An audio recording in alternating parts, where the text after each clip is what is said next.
मंच पे उपस्थित हम सबों के अभिभावक,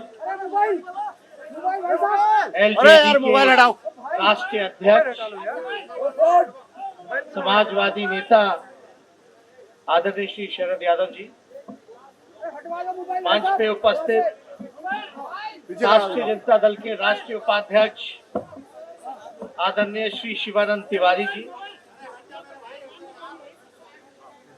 राष्ट्रीय जनता दल के राष्ट्रीय प्रधान महासचिव अब्दुल बारी सिद्दीकी साहब जी, राष्ट्रीय महासचिव श्याम रजक जी, पूर्व सांसद पूर्व केंद्र मंत्री जयप्रकाश नारायण यादव जी, राज्यसभा सांसद प्रेमचंद्र गुप्ता जी, राज्यसभा सांसद एडी सिंह जी, राज्यसभा सांसद मनोज झा जी, राज्यसभा सांसद श्री अशफाक करीम साहब जी, राज्यसभा सांसद आदरणीय डॉक्टर मीशा भारती जी,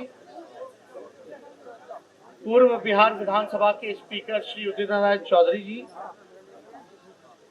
छोटू भाई बसाबा जी, हमारे छोटे भाई श्री शांतनु जी, श्री विजय वर्मा जी, श्रीमती सुशीला मोराले जी, श्री सुबोध मेहता जी, श्री सुदय यादव जी, प्रोफेसर नवर किशोर जी, श्री फैजल अली साहब जी, हनिक लाल मुखिया जी और एलजेडी और आरजेडी के सभी हमारे नेता, पदाधिकारी, कार्यकर्ता इस मिलन समारोह में आप सब लोगों को दिल से स्वागत करते हैं और आप सब लोगों का अभिनंदन करते हैं। आज बड़ी खुशी की बात है कि देश के हर एक कोने कोने से सभी हमारे समाजवादी कार्यकर्ता, सभी समाजवादी नेता, एलजेडी के नेता आज सब यहाँ उपस्थित हैं। और जो आदरणीय शरद जी ने जो निर्णय लिया है, ये समय की मांग थी और जनता की पुकार थी। और मुझे खुशी है कि इतने लंबे समय से राजनीति करते रहे एक बड़े समाजवादी कद्दावर नेता, हमेशा से सामाजिक न्याय, धर्मनिरपेक्षता की लड़ाई लड़ते रहे और आज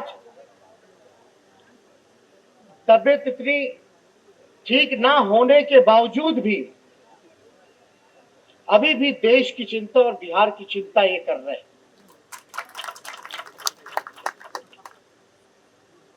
आज जो समय है, जो देश में जो अराजकता की स्थिति जो फैली हुई है, चाहे बिहार की बात करें या पूरे देश की बात करें, हर जगह नफरत परोसा जा रहा है, हर जगह भाईचारे पे खतरा है,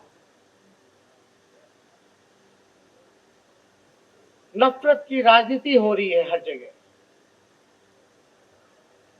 महंगाई चरम सीमा पर है, देश के संपत्तियों को बेचा जा रहा है, इनके जितने संस्थानें थे, कॉन्स्टिट्यूशनल इंस्टीट्यूशंस, उन सबको पार्टी का सेल बनाया जा रहा है। इस दौर में जहां गरीबी को लेकर के, महंगाई को लेकर के, किसान को लेकर के, बेरोजगारी को लेकर के जहां लोग सवाल उठा रहे हैं, उनको कुचला जा रहा है, तोड़ा जा रहा है, उस दौर में आदरणीय शरद जी ने जो फैसला लिया है वो हम सबका हिम्मत बढ़ाने का काम करता है। और ये फैसला जोड़ने का, देश को एक रखने का, देश में अमन चैन कायम रहे, लोगों को सामाजिक न्याय मिले, पिछड़े, दलित, शोषित, अल्पसंख्यक वर्गों के प्रति जो घृणा फैलाई जा रही है और नए भारत की कल्पना की जा रही है,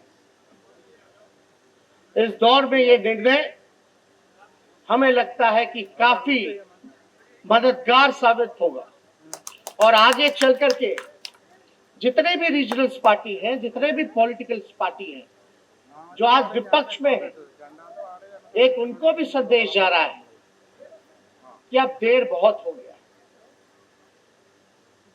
19 के बाद से ही हम लोगों को मिलकर के साथ तैयारी करने की जरूरत थी, लेकिन ये मैसेज गया है, देर हुआ है लेकिन हम दुरुस्त आए, इसकी हम लोगों को इस दिशा में हम सब लोगों को काम करने की जरूरत है। और अभी शरद जी बैठे हुए थे, बता रहे थे कि जितने लोग यहाँ आप लोग उपस्थित हैं, सब लोग चक्का छाप वाले लोग, जनता दल वाले लोग। और हम लोग बचपन में नारा लगाते थे, जिसके हाथ में चक्का उसका जीत पक्का। ये नारा पहले हम लोग लगाया करते थे और उस समय से सभी यहाँ पदाधिकारी, कार्यकर्ता, नेता देश के अलग अलग प्रांतों से यहाँ आए हुए हमेशा सदैव शरद जी का साथ दिया है। तो हम आप लोगों से इतना ही कहना चाहेंगे कि हमारी पार्टी अब आपकी पार्टी, राष्ट्रीय जनता दल, जो सम्मान आपको वहां मिला करता था, वो सम्मान जो है आपको यहाँ जरूर मिलेगा। और कार्यकर्ता, कोई भी कार्यकर्ता जो होता है वो किसी भी पार्टी का, वो रीढ़ होता है। असली ताकत आप लोग हैं, आप हैं तो हम हैं, ये किसी से छुपा नहीं है, ये सच्चाई है। और आप लोग रहते हो तो हम लोगों को शक्ति मिलती है, ऊर्जा मिलती है। और अब हम सभी के कंधे पे इतनी बड़ी बात, इतना भरोसा आदरणीय शरद जी ने हम पे जताने का काम किया। अब इन्होंने कहा कि अब तुमको संभालना है। हम बोले नहीं, हम अकेले नहीं संभाल सकते, हम सब मिलकर के संभालने का काम करते। और संभालना ही नहीं है, जो सामने हमारे चुनौती है, इससे हम लोगों को मुकाबला करना है। अब मुकाबला करना है तो हम लोगों को अब से तैयारी भी करनी पड़ेगी। अब 24 है, 24 के बाद 25 है, सारी चीजें। तो अब सब लोगों को जिम्मेवारी अपने अपने कंधे पे भी उठाने की जरूरत है। निष्पक्ष ढंग से एकजुट होकर के अगर हम समाजवादी लोग, समाजवादी विचारधारा के लोग एक होकर के लड़ेंगे तो ये जो सांप्रदायिक शक्तियां हैं, बखूबी हम इनको देश से बाहर करने का काम करेंगे। तो इसलिए जो लोग नफरत फैलाने का काम करते हैं, आजकल देख ही रहे क्या माहौल बनाया जा रहा। कहीं कहीं कह दिया गया कि भाई अल्पसंख्यकों से वोटिंग राइट छीन लेना चाहिए।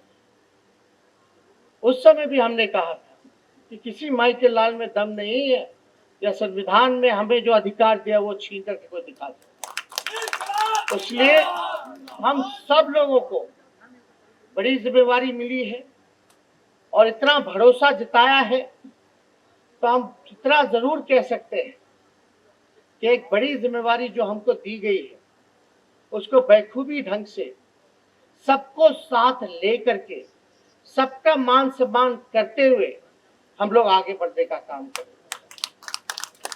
और जो माहौल जो आप लोग देख रहे हैं, बिहार की स्थिति देख रहे हैं, बिहार में तो लग ही नहीं रहा कि सरकार चल रहा, ऐसा लग रहा कि पूरी तरीके से सर्कस चल रहा है। विधानसभा स्पीकर से इस तरह से मुख्यमंत्री ने पेश आए, चाहे उनका बॉडी लैंग्वेज देखिए, क्या क्या नहीं कहा। आज तक देश के संसदीय इतिहास में ऐसा किसी ने पिक्चर नहीं देखा हो जो हम लोगों ने बिहार विधानसभा में देखा। मंत्री कुछ कहता है, एमएलए कुछ कहता है, उनके सहयोगी कुछ कहते हैं, भाजपा के लोग कहते हैं कि बिहार को विशेष राज्य की जरूरत नहीं, मुख्यमंत्री मांग करते हैं विशेष राज्य की। ऐसा लगता है कि रशिया के राष्ट्रपति पुतिन से विशेष राज्य का दर्जा का मांग कर रहे हैं नीतीश कुमार। अरे अपने सरकार में है, पार्ट पार्सल है, आप पार्टनर है केंद्र में, आपके मंत्री हैं। बिहार सरकार में 2 उप मुख्यमंत्री बीजेपी के हैं। एक आदमी मांग करता है कि हमको विशेष राज्य का दर्जा दे दो और एक कहता कि नकार देता कि जरूरत ही नहीं है। उन्हीं के 2 उप मुख्यमंत्री कहते हैं कि बिहार को विशेष राज्य का दर्जे की जरूरत नहीं है। आप समझो क्या सरकार चला रहे। इसलिए जनता ने जनादेश जो बिहार का दिया था वो महागठबंधन के पक्ष में दिया था। ये तो चुनाव आयोग का नतीजा है जो आज ये चोर दरवाजे से सरकार में ये बैठे हुए हैं। बिहार में तो हमने सरकार बनाया था, 4 बजे के बाद काउंटिंग रोक दी गई, फिर 12-1 बजे जो खेला हुआ 5-6 सीट को इधर से उधर किया गया। बस अंतर तो 5 सीट का है, 5 सीट कम हो जाए तो उनकी सरकार गिर जाएगी। लेकिन हम लोग तोड़ने वाले लोग नहीं, जनता ही इसका जवाब देने का काम करेगी आने वाले समय में। तो हम सब लोग यहाँ ज्यादा समय ना लेते हुए हम ईश्वर से प्रार्थना करते हैं कि आदरणीय शरद जी के सेहत में जल्द से जल्द सुधार हो, फिर से हम लोगों के बीच आए। और आदरणीय राष्ट्राध्यक्ष राष्ट्रीय जनता दल के आदरणीय लालू जी ने भी पूरी तरीके से शुभकामनाएं शरद जी को भेजने का काम किया है। अब दोनों पिताजी और शरद जी दोनों का लंबा कार्यकाल रहा, साझा लोग काम किए, संघर्ष किए। हम तो इमरजेंसी के टाइम से हम लोग सुनते आ रहे हैं, छात्र जीवन के टाइम से वो लोग राजनीति करते रहे, देखते आए। जब से हम छोटे हैं तब से हम लोगों ने दोनों को ही देखा है। और आज एक फिर से जो जनता दल का जो स्वरूप था, फिर से ऐसे ही लग रहा है कि सब हम लोग जितने बिछड़े भाई थे सब लोग एक मंच पे एक पार्टी के नीचे आए। तो हम लोग पूरी पूरा दिल खोल करके शरद जी का, उनके सभी नेताओं का, पदाधिकारियों का, कार्यकर्ताओं का हम लोग स्वागत करते हैं। और पुनः हम आदरणीय शरद जी को धन्यवाद देते हैं कि जो निडरता जो दिखाई है आज के दौर में, आजकल कहाँ लोगों को दिखता है। आज कहीं ना कहीं कोई ना कोई नेता डर से, दबाव में कॉम्प्रोमाइज करता है। लेकिन नेता वही होता है जो अपने विचारधारा, नीति, सिद्धांत से समझौता ना करे। चाहे कुछ हो जाए हमें तैयार है, लेकिन जिस विचारधारा को मानते हैं, जिस सिद्धांत के साथ चलते हैं, जिस नीति के साथ चलते हैं, वो नहीं छोड़ना। बिहार के मुख्यमंत्री का तो ना तो कोई नीति है ना कोई सिद्धांत है, कभी इधर कभी उधर, कभी इधर कभी उधर। सत्ता के लोग भूखे हैं। तो इस दौर में आज जो इन्होंने निर्णय लिया है वो हम कह सकते हैं कि और पार्टियों के लिए एक संदेश तो होगा ही, साथ ही साथ इतिहास में भी ये लिखा जाएगा कि इस समय, इस दौर में इन्होंने इतना बड़ा फैसला लिया और इस हालात में संघर्ष कर रहे हैं। और जीवन भर संघर्ष किया, कोई नई बात तो है नहीं। सीखने की तो उम्र हम लोगों की है, चाहे लालू जी से हो, शरद जी से हो, सब लोग जितने लोहिया जी, कर्पूरी जी की किताबें हम लोग तो पढ़ाई करते हैं। लेकिन आज नए दौर में नई पीढ़ियों को इन लोगों को जानना चाहिए, इन लोगों को पढ़ना चाहिए, तब जाकर के जो है सच्चाई लोगों के जहन में आएगी। तो हम सब लोग पुनः आप सब लोगों का धन्यवाद देते हैं, मीडिया के सभी हमारे साथी उनका धन्यवाद देते हैं और अपने वक्तव्य को यहीं समाप्त करते हैं। बहुत बहुत धन्यवाद। जय हिंद।